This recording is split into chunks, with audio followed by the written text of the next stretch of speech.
Hey everybody, my name is Travis. This is Travis Does Kayak Fishing. Thank you so much for stopping by. Today, I want to tell you about my favorite subsurface lure. It's a lure I've caught a lot of fish on. It's a lure I like a lot. It's a lure developed by Heads up, what I'm about to say here is contested. Ron Davis Jr. in the 1960s. His invention was called the Cordell Spot. Since Ron Davis invented this lure, it's got many monikers. The vibrating, the Rattletrap, just the trap, the rattling. I am talking about the Lipless crankbait. I absolutely love this lure. If you've been watching this channel any amount of time, you know that I like to fish with it. I catch a lot of fish with it. It's very effective. There's multiple retrieve styles you can do to entice a bite. And today I'm going to talk to you about these baits and some of their partner baits, some of their cousin baits, metal baits, blade baits. They're roughly cut in the same vein. Now this lure is actually hit or miss among anglers. Anglers tend to either really love this lure or really hate it. If they love it, they're fishing a Rapala Rattletrap. They're fishing the Strike King Red Eye Shad, the Yozuri 3D vibe. But me, I like this. This is the Spro Aruku Shad 75. So what makes this my favorite lure out of all the lipless crankbaits that I've tried over the last few years? It's a few things.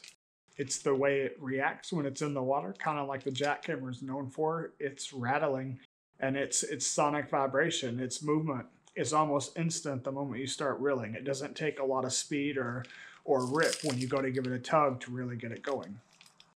I like the fact that it comes with VMC hooks, that it's front heavy. It's designed so that when it's sitting down, it'll try and rest nose down with the tail up. I like the fact that it's only $9 at most places. It's $7.99 at Academy. If you go to a local tackle shop, which I hope you do, it's going to be $1 or $2 more, but that $1 or $2 more supports your local businesses like Lake Hartwell Marine, Cole's Bait Shop and Tackle, Edgemore Outdoors, places that really need our support. So if you can, get your lures from there.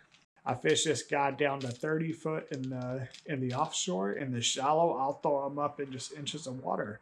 He'll work in all of them, and he'll work year round. He's most effective in the late winter, early spring, I find. But as far as bites go, he'll work year round. He worked for me in the summer. He worked for me in the fall. If the bite gets tough, this is a lure I go to. Now, as far as what I'm throwing them on, I'll put them on a medium if I'm going small, like a 3/8 ounce, like a medium spinner if I'm looking for distance. My favorite setup right now for him is this 7'7", which is actually a little long to be on a kayak, but I really get some good distance slinging this guy. I have him out there on, that's 12-pound fluoro clear. It's a cold polymer line. I wouldn't recommend going over that, and if you're gonna go braid, I would do like a 20-pound braid with maybe like a 10-12-pound fluorocarbon leader on it, something of that nature. I think that works great for him. Can't imagine any reason to go above that. I know some guys will go 20 because they're pitching in some really heavy, thick stuff they're having to rip out of. But for most applications here where I am, I don't have a need for that. I found that the gear ratio, I like to be somewhere around 7. I'm actually rating an 8 on that. But around like a 7.11, you really have enough speed to go fast or slow if you need to. Because there's several different approaches to the retrieve you can take here, and having the ability to really control that speed at a very slow level or a really fast level is going to help you get bites depending on what type of day it is. As far as the retrieves go, there's really 6, and they can kind of work in between each other, but I think you'll see why I'm saying there's 6. There's your steady retrieve where you slow it out there. You're not really hitting the bottom. You're maybe just getting in the water column. You see your bait is 10 foot above the bottom. You throw it out there, you count it down, you get it on the bottom or whatever, and then you pop it up and you steady retrieve to stay in that water column. Just a steady, keep it there. Keep it steady, keep it vibrating all the way to. Steady retrieve is fine. You'll get some bites. There's the stop and go where you have a series of quick bursts and you stop. That works very well with the lipless crankbait. Just burn it, stop. Burn it, stop. Mix it up a little bit, try and figure out where they want it, change your pause.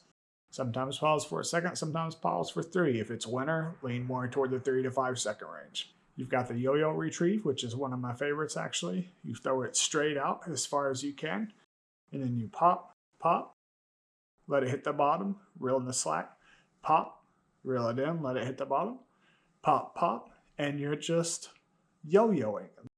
Bringing them back in, letting them hit the bottom, bring them up again. You just rinse and repeating. That's the yo-yo. You've got the rip and pause, which is a little bit different. You're not so much burning it.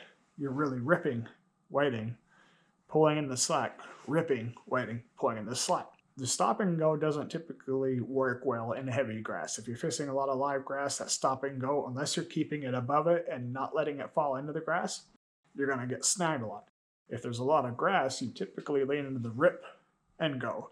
So rip it out, let it fall. Rip it out, let it fall. There's the traditional burning, right? That's pretty self-explanatory. You throw it out there, just burn, burn, burn, burn, burn, burn, bring them all the way back. Just another surface burning back. It'll work well in summer, maybe in the spring, not so much in the fall and winter. You might get a few reaction bites where they come and hit it, but for the most part, they're not going to like that. Then you have my go-to, the slow roll and the crawl. They are a little different. A slow roll can just be going fast enough so you're steady falling, maybe coming back up and just kind of waving through there, slowly rolling across, not coming up, just kind of teetering even. It's just steady, slow going. Then there's the crawl. It's the same as the slow roll. You're going as slow as you can, but instead of staying in the water column, you're crawling on the bottom. This is my go-to. Almost always immediately, it's what I want to try, is the slow crawl. You're hitting the ground, you're feeling him bounce, bounce, shoot off, bounce. And when you feel that, you're giving him a pop. A lot of the time, they'll get the bite. When you pop and then you stop, they'll see it coming across the ground. They're curious. You pop up over something, they'll come up and smash it. So the steady retrieve, you got the stop and go, you got the yo-yo retrieve, you've got the rip and pause, you got the burn, and you got the slow roll that also includes the crawl. So technically 7, but I think they fall into 6. Now let's say I'm looking for something different. Let's say none of those retrieves are working. The steady retrieve, the stop and go, the yo-yo, none of that's working. Try a vertical retrieve. Bust out with a metal blade bait. Something like that. These metal blade baits, you can fish them with all those methods I said above. But where they'll excel at that the Lipless doesn't is when you're sitting there and you just raise the rod tip. You just have it down on the bottom or in the bait column. You see them down at 10 foot. You drop that down to 10 foot and just raise, raise. You're just barely feeling vibration and waiting.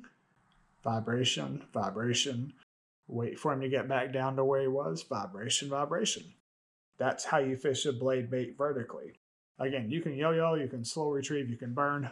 But if you're not getting any luck on the traditional Ron Davis design 1960 style Cordell Spot, switch over to the blade and try and give yourself some vertical presentation with it.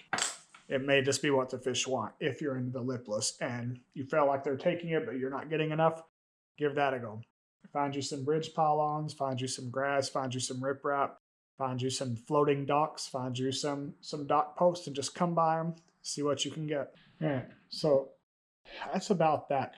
The lipless crankbaits to me offer a lot of versatility in terms of how I can retrieve, where I can fish it, the sizes, the colors, the imitation that can be accomplished, whether you're going for a crawl, whether you're going for, a straight up shad burner, whether you're going for natural or just a small shad, or you need that vertical presentation. I found the Lipless, the Vibra, the Sonic. These are called Vibra Sonics in addition to blades. For the vertical stuff, I absolutely love it. I'll throw my Lipless crankbait around 45-degree banks across drop-offs out over the deep water. And I have a lot of fun. It's a lure that anybody can fish, and you can start fishing it for really cheap. It doesn't cost you an arm and a leg, an $8 or $9 lipless. Or in the case of these blade baits, sometimes you can find those for as little as $6, $7. You're going to find fish with a lipless if you throw it out there and work on different retrieves. If you have a favorite lipless, if you hate the lipless, if you think this presentation was utter hot trash, just tell me down in the comments, like or dislike. It doesn't matter to me. I like your engagement. Thanks for stopping by, guys. Y'all have a good one. Later. Like, comment, subscribe if you liked, and YouTube thinks you'll like the video on the left. I really like the playlist on the right. Later, guys.